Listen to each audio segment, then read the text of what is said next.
don't forsake the gathering, because when you get together, that's whenever God reveals things to you, whenever your heart is right. And even the gift of prophecy reveals only part of the whole picture. But when the time of perfection comes, these partial things will become useless. When I was a child, I spoke and thought and reasoned like a child. But when I grew up, I put away childish things. Now we see things imperfectly, like puzzling reflections in the mirror. But then we will see everything with perfect clarity. All that I know is partial and incomplete, but then I will know everything completely, just as God now knows me completely.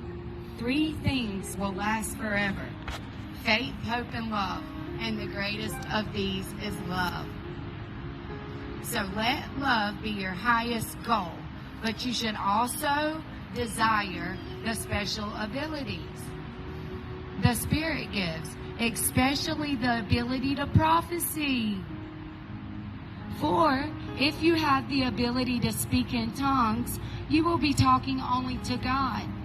Since people won't be able to understand you, you will be speaking by the power of the Spirit, but it will all be mysterious. But one who prophesies strengthens others, encourages them, and comforts them. A person who speaks in tongues is strengthened personally. But when one speaks a word of prophecy, it strengthens the entire church. So the argument that we just had with a couple who came out earlier about tongues ceasing and the 5 offices of the church ceasing is null by the truth. It's hallelujah. I wish you could all speak in tongues, but even more, I wish you could all prophesy.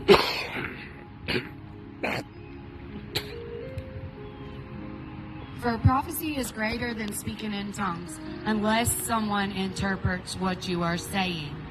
So the whole church will be strengthened. Dear brothers and sisters, if I could come to you speaking in an unknown language, how would that help you? But if I bring you revelation or some special knowledge of prophecy or teaching, that will be helpful. Even lifeless instruments like the flute or the harp must play notes clearly. No one will recognize the melody. And if a bulgur doesn't sound clear, how will the soldiers know what they are being called to battle? They are being called to battle. It is the same for you. If you speak to people in words they don't understand, how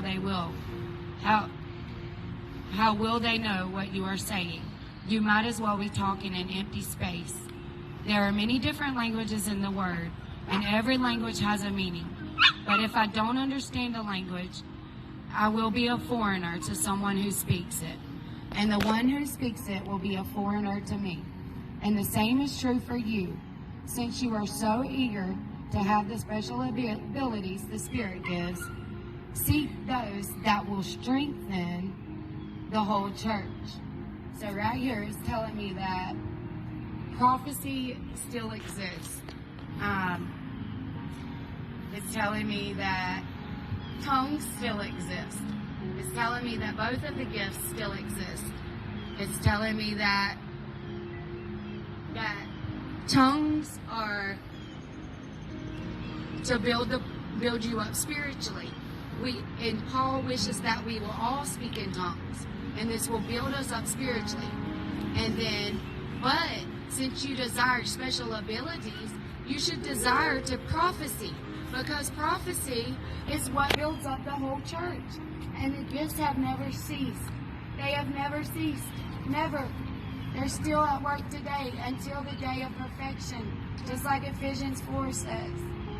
Or no, 1 Corinthians 13. So all the gifts are still in action, all the offices of ministry. And tongues are still in action. And love will last forever. Faith, hope, and love. But the greatest of these is love. So all the office of ministry are still at work. So whatever you're embarrassed to me.